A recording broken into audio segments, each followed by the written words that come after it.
नमस्कार साथियों, फिर से एक नए वीडियो के साथ स्वागत।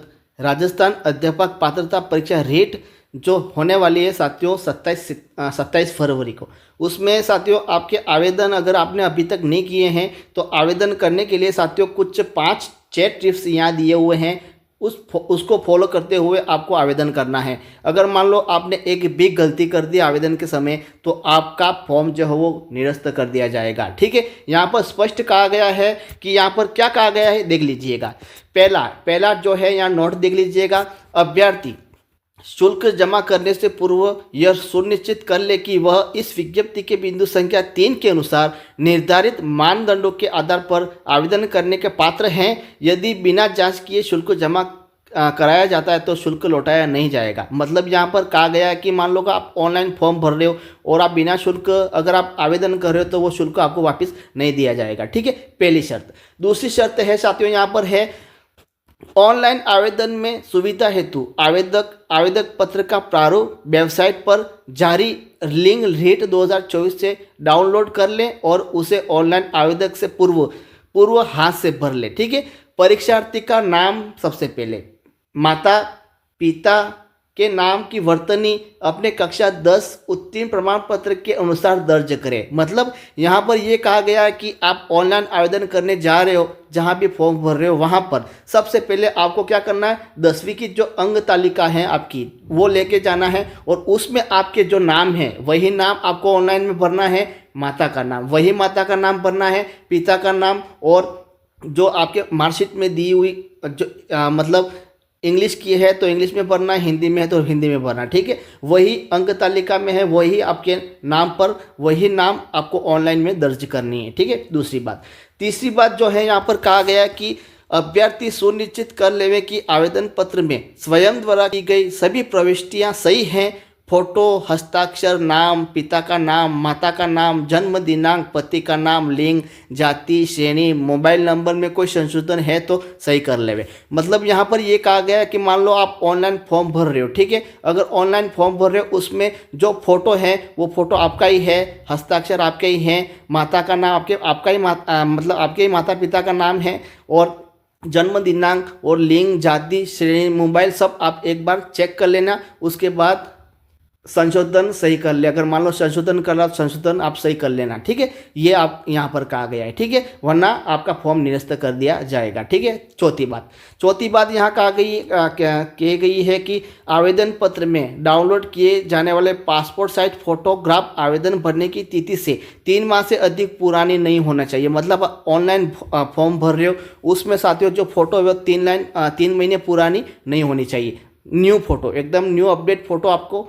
वहाँ खिंचवाना है। ठीक है, अभ्यर्थी द्वारा आवेदन पत्र में जैसा फोटो दाढ़ी में क्लीन शेव लगाया गया है परीक्षा हॉल में वैसी स्थिति में उपस्थित दर्ज करानी होगी। मतलब आपने मान लो फोटो दाढ़ी में खींचा है तो आपको ऐसा ही आपको प्रवेश करना है अंदर। ठीक है, अगर आपने क्लीन कर दिए मतलब शेविंग कर दिए तो आपको शेविंग में ही उपस्थित होना है। मतलब मेरा कहने का मतलब ये है कि आपको फॉर्म भरते समय दाढ़ी मूंछ सब सेट हट सब करके फिर फॉर्म भरना है। ठीक है, उसके बाद यहाँ पर कहा गया है कि यदि पढ़ने के लिए चश्मा उपयोग में लाया जाता तो चश्मा लगाकर फोटोग्राफ खिंचवाए। मतलब आप चश्मे लगवाते हो। ठीक है, तो चश्मा लगाते हो और मान लो ऑनलाइन फॉर्म में आप आपके फ़ोटो में चश्मा नहीं है और एग्ज़ाम हॉल में आप चश्मा पहन के गए तो वो चश्मा मान्य नहीं होगा। मतलब फ़ोटो में वही जो आप चश्मा लगा रहे हो वही फ़ोटो में लगना चाहिए, जैसा फ़ोटो है वैसा आपको वहाँ उपस्थित होना है, ये कहा गया है। ठीक है, उसके बाद यहाँ कहा गया है कि काले चश्मे के साथ खींचा हुआ फोटोग्राफ मान्य नहीं होगा। ठीक है, काला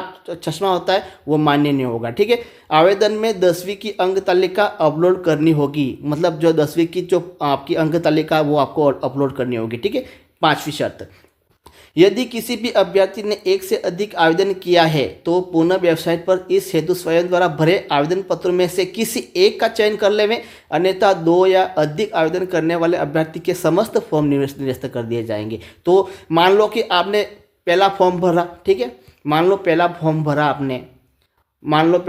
भरा। ठीक है, उसमें मान लो किसी प्रकार की त्रुटि है तो संशोधन कर लेना। ऐसा नहीं कि उस त्रुटि के अनुसार आप दूसरा फॉर्म भर रहे हो, नहीं, दोनों फॉर्म जो है आपके निरस्त कर दिए जाएंगे। मान लो आपने फॉर्म भरा तो आपका नाम जो है स्पेलिंग में या किसी प्रकार डेट ऑफ बर्थ में लिंक जाती है, या फिर उत्तीर्ण जो आपकी माता पिता है उसका नाम मतलब स्पेलिंग में किसी प्रकार को कोई त्रुटि होगी तो आप सोचते हो कि नहीं मैं दोबारा फॉर्म भर लो या भर लूँगी, ठीक है। तो ऐसा नहीं करना, आपको क्या करना है, संशोधन करना है। संशोधन की कुछ शुल्क जमा करके वहाँ संशोधन कर लेना है। उसके बाद अगर मान लो दोबारा फॉर्म भरोगे तो आपके दोनों फॉर्म निरस्त कर दिए जाएंगे, ठीक है। तीसरी बात। पाँचवीं बात है, छठी बात यहाँ पर कहा गया है कि आवेदक अपना ऑनलाइन आवेदन पत्र भरते समय अंतिम रूप से सबमिट करने के पूर्व उसकी प्रविष्टियों की पुनः जांच कर आश्वस्त हो लें, मतलब हो ले सभी प्रविष्टियां सही भर गई है। मतलब आपको ये कहा गया कि मान लो आपने फॉर्म भर दिया है, ठीक है। फॉर्म भरने के बाद जब सबमिट पर बटन दबाएंगे और जो आपका फॉर्म निकलेगा, एक बार आपको क्या करना है, वो फॉर्म पूरा का पूरा वहीं चेक कर लेना है, क्या सही है क्या गलत है, ठीक है। फॉर्म चेक करने के बाद ही घर पे आना है। वैसा नहीं कि आप घर पे आ गए, फॉर्म भर गया यूँ करके घर पे आ गए और घर पे आने के बाद पता चला कि यहाँ त्रुटि होगी, फिर संशोधन नहीं होगा। मतलब 5 या एक आधा घंटा या 30 सेकंड का समय मिलेगा, तभी आपको चेक करना है और तभी आपको फॉर्म में जो संशोधन है संशोधन करना है, ठीक है। ये कहा गया है यहाँ पर, ठीक है। आगे देखिए, उसके बाद साइबर कियोस्क कंप्यूटर एजेंसी या कंप्यूटर ऑपरेटर पर निर्भर नहीं रहे, अर्थात स्वयं भली भांति सत्यापित करें। मतलब फॉर्म पूरा चेक करने के बाद लास्ट में एक जो स्पेलिंग है वो भी चेक कर देनी है।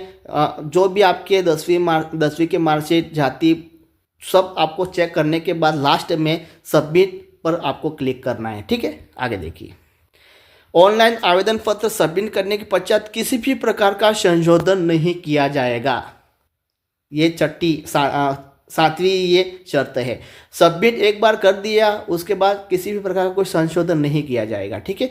अभ्यर्थी को सलाह दी जाती है कि आवेदन पत्र भरने की प्रक्रिया पूर्ण करने के पश्चात आवेदन पत्र की एक प्रति डाउनलोड कर स्वयं के पास सुरक्षित रख लेवें। मतलब आपके फॉर्म भर गया तो उसके बाद एक पर्ची वही आपको दे देंगे, वो आपको एक अपने पास रख देनी है, ठीक है।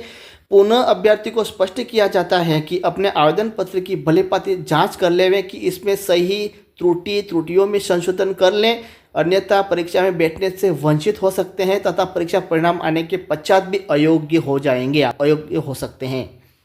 तो ये कुछ नियम है साथियों, आपको ये नियम को ध्यान में रखते हुए आपको ऑनलाइन फॉर्म भरना है। सबसे पहली बात, आपको 10वीं की मार्कशीट में जो आपके नाम है, पिता का नाम है, माता का नाम है, जाति है, लिंग है, मोबाइल नंबर है, वही स्पेलिंग, वही नेम और वैसे ही हस्ताक्षर आपको करने जैसे कि आपके 10वीं की अंक तालिका में है। सब भरने के बाद सब पूरा फॉर्म भर दिया, उसके बाद उसको एक बार, 2 बार, 3 बार चेक कर लेना। चेक करने के बाद एक उसको सबमिट कर दिया, उसके बाद किसी प्रकार का संशोधन नहीं होगा। ये उसके बाद सबमिट कर दिया, उसके बाद जो आपकी पर्ची है वो फॉर्म भरा हुआ वो आपको एक पर्ची दे देगा, वो फॉर्म अपने पास रख लेना है, ठीक है। तो ये कुछ नियम है। तो वीडियो कैसा लगा जल्दी से बताइए, और चैनल को सब्सक्राइब नहीं किया तो गुरुदेव चैनल को सब्सक्राइब करके हमारे साथ जुड़ जाओ। थैंक यू, धन्यवाद। नेक्स्ट वीडियो में मिलेंगे।